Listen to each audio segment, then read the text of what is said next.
নমস্কার বন্ধুরা, আজকের গল্পের আসরে আপনাদেরকে স্বাগত জানাই। আজ আবারও একটি নতুন গল্প নিয়ে আমি হাজির হয়েছি। আজ আমার নিবেদন বিভূতিভূষণ বন্দ্যোপাধ্যায় রচিত উল্টো রথ। আমার ছেলেবেলায় আমাদের গ্রামে নতুন একঘর লোক এসে বাস করল। আমি সেবার মামার বাড়ি গিয়েছিলাম 6-7 মাসের জন্যে। এসে দেখি রামেশ্বর চক্রবর্তীদের ভিটের পশ্চিম পাড়ে যে নিবিড় জঙ্গল ছিল তা তারা কেটে ফেলে সেখানে 2-3খানা টিনের ঘর তুলেছে। কাতুকে জিজ্ঞেস করলাম, এ কি রে, আমাদের সেই নোনা গাছ? কাতু ঠোঁট উল্টে বললে, সে হয়ে গিয়েছে। হয়ে গিয়েছে মানে? এখানে যে নতুন লোক এসে ঘর বেঁধেছে। মামার বাড়ি ছিলে, দেশের খবরই বা কি রাখো? কে রে? অনেক দূরে কোথায় থাকতো, সেখান থেকে উঠে এসেছে। ব্রাহ্মণ? হ্যাঁ, নাম সত্য চক্রবর্তী। চল গিয়ে দেখে আসি। ছেলেপিলে আছে আমাদের বয়সী? 2জন আছে, ভাব হয়ে গিয়েছে আমাদের সঙ্গে। নিন্তু আর পটল, ভারী ফর্সা দেখতে, আর হিন্দি মিন্দি বলে। আমি মজা দেখতে নতুন বাড়ির উঠোনে ঢুকলাম। আমার বড় দুঃখ হচ্ছিল। অমন নোনা গাছটা যাতে নোনা পেকে গাছ আলো করত, যা একটা খেলে প্রাণ ঠান্ডা হয়ে যেত, সেই অমন নোনা গাছটা এরা কেটে ফেলে কি কাণ্ড করেছে দেখো দিকিনি। বাড়িতে ঢুকতেই দেখি খুব ফর্সা একটা দাড়িওয়ালা লোক পশ্চিম দিকের ঘরের দাওয়ায় বসে তামাক খাচ্ছেন। কাতু বললে, দাঁড়া, ওই সত্য চক্রবর্তী, বড্ড রাগী লোক। বকবে? বকে, বাড়ি ঢুকতে দেয় না। সাহস করে আর একটু এগিয়ে যেতেই সত্য চক্রবর্তী আমাকে দেখতে পেয়ে বললে, কে? আমি সাহস সঞ্চয় করে বললাম, আমিটাকে? আমার নাম তোতন, এই গাঁয়ে বাড়ি। ব্রাহ্মণ? হ্যাঁ। বাপের নাম কি? শ্রী অনাদিনাথ মুখোপাধ্যায়। ও, অনাদি দাদার ছেলে তুমি? কবে এলে? এখানে তো তোমরা ছিলে না। কাল এসেছি। বেশ, এখন যাও, বাড়িতে ছেলেরা কেউ নেই, সব পাঠশালায় গিয়েছে পড়তে। তোমরা পড়াশোনা করো না বুঝি? এ গাঁয়ে ছেলেরা সব খেলেই বেড়ায়। আমার রাগ হলো। আমি পড়ি নে, উনি কি করে জানলেন? যাক বাবা, যাব না ওদের বাড়ি। ওদের বাড়ি না গেলে কি ভাত হজম হবে না?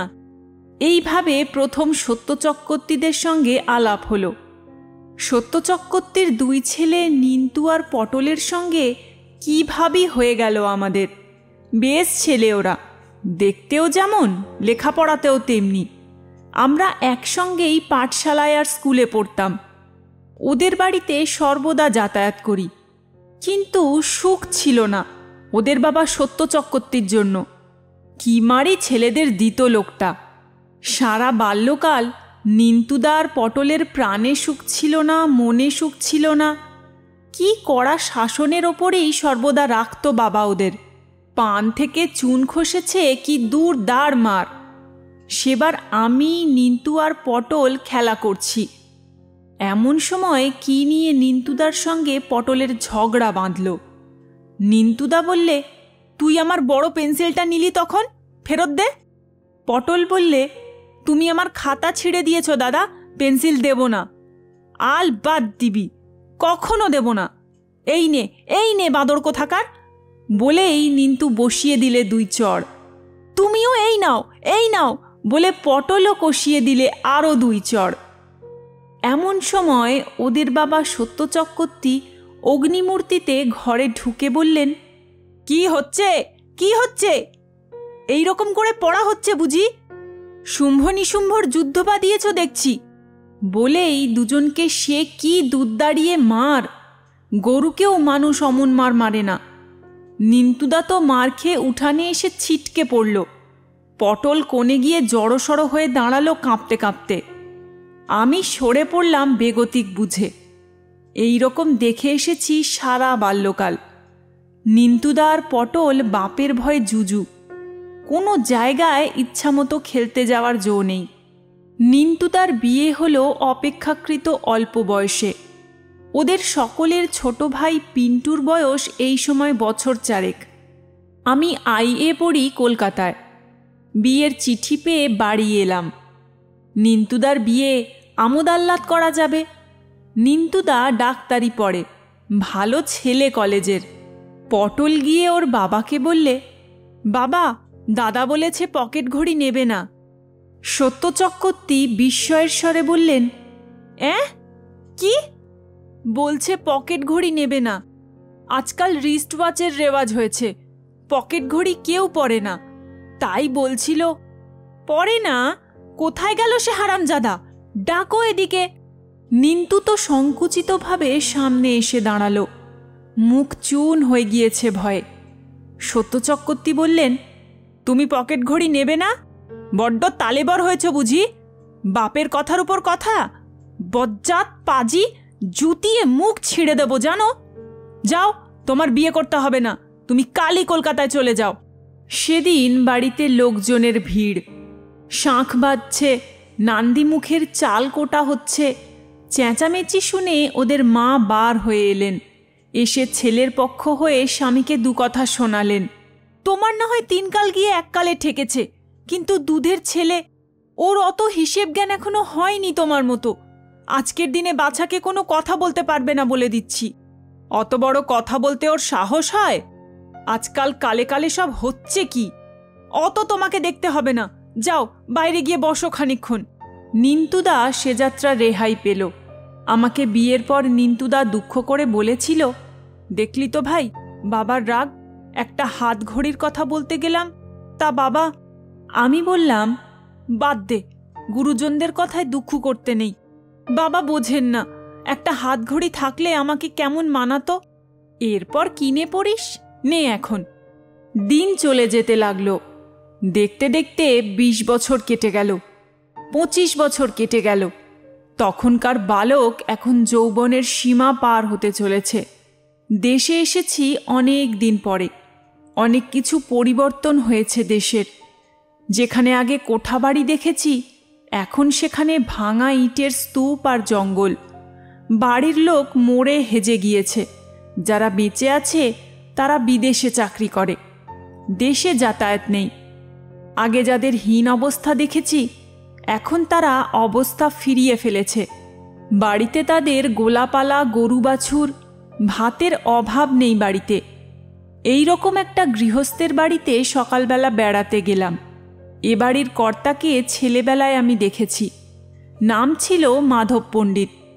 এরা গোয়ালার বামুন, অর্থাৎ গোয়ালাদের বাড়ি দশকর্ম ও শান্তি সস্তয়ন করে অতি কষ্টে পরিবারের অন্নের গ্রাস সংগ্রহ করতেন পণ্ডিত মশায়। এদের একখানা চালাঘর দেখেছি ছোটবেলায়।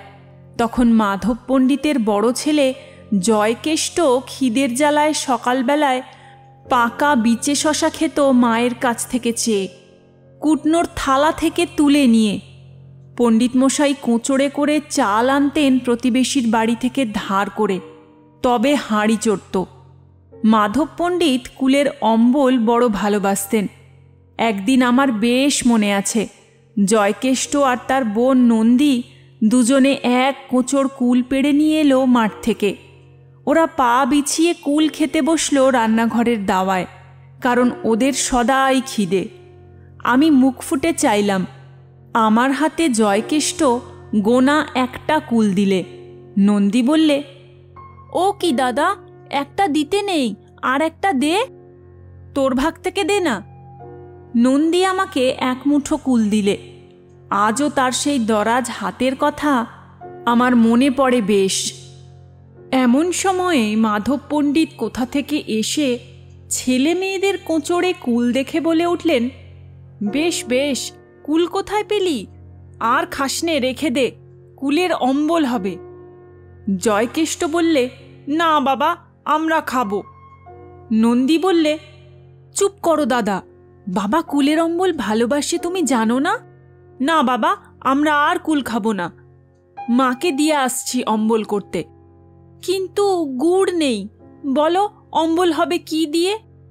মাধব পণ্ডিত মুখ চুন করে বললেন, ও গুড় নেই, তবে আর কি হবে।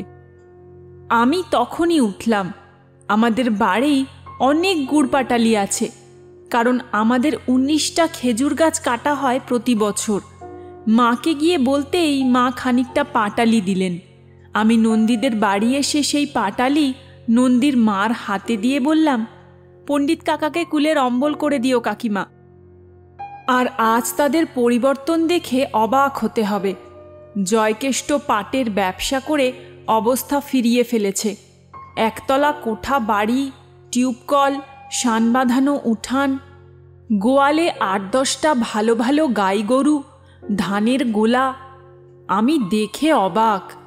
জয়কেষ্ট এখন ইউনিয়ন বোর্ডের প্রেসিডেন্ট, চিনি কাপড় দেওয়ার কমিটির সেক্রেটারি, শিক্ষাকর আদায় করবার কর্তা। লোকে মানে, চেনে, ভয় করে। না করলে উপায় নেই। তোমার শিক্ষাকর বাড়ল, চিনির বরাদ্দ কমল, কাপড় 2-3 চালান পাওয়া গেল না। জয়কেষ্টকে এখন গ্রামের লোক বলে বড়বাবু। মাধব পণ্ডিত অনেক দিন মারা গিয়েছেন শুনলাম। সংসারের সুখভোগ তার অদৃষ্টে ছিল না। কিন্তু সকলের চেয়ে পরিবর্তন হয়েছে নিন্তুদাদের বাড়িতে। জয়কেষ্ট চা খাওয়াতে খাওয়াতে আমাকে সব বললে।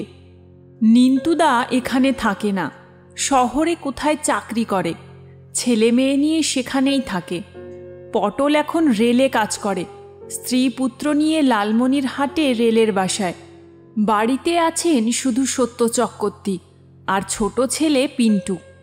এখন অবশ্যই তার বয়স 30 বছরের ওপর। আমি বললাম, পিন্টু চাকরি করে না? চাকরি করবে কি, ওর মাথা খারাপ হয়ে গিয়েছে। বাড়িতে থাকে আর পাগলামি করে। সত্য চক্রবর্তী কিছু বলেন না? সত্য চক্রবর্তী আর সে সত্য চক্রবর্তী নেই। এখন তিনি ছেলের ভয়ে জুজু। তাকে পর্যন্ত একদিন মারতে যায়। আমি অবাক হয়ে বললাম, সে কি, সত্য কাকাকে? হ্যাঁ, জিনিসপত্র ফেলে ভেঙে চুরমার করে, চাল ডাল ঘরে চাবি দিয়ে রেখে দেয়। ওই দেখো না, আমার বাড়িতে ওই কালই বস্তাবন্দি করে রেখে গিয়েছেন। ওর ঘরে রাখলে পিন্টু বিক্রি করে ফেলবে, নয়তো নষ্ট করে ফেলবে। কেউ কিছু বলে না? কে বলবে? পাগলকে কে রাগাতে যাবে? গিয়ে দেখো সেখানে, তাহলেই বুঝতে পারবে। কিছুক্ষণ পরে গেলাম সত্য চক্রবর্তী মশায়ের বাড়ি। তিনি দেখি চুপচাপ বসে তামাক টানছেন। কুশল প্রশ্ন জিজ্ঞেস করার পরে চারিদিকে সন্ত্রস্তভাবে তাকিয়ে দেখে বললেন, আর বাবা আমার থাকা না থাকা, আমার যে কি কষ্ট বাবা। পিন্টু আমাকে কোনো জিনিস খেতে দেয় না। চাল ডাল দেখো ওই ঘরে চাবি দিয়ে রেখেছে।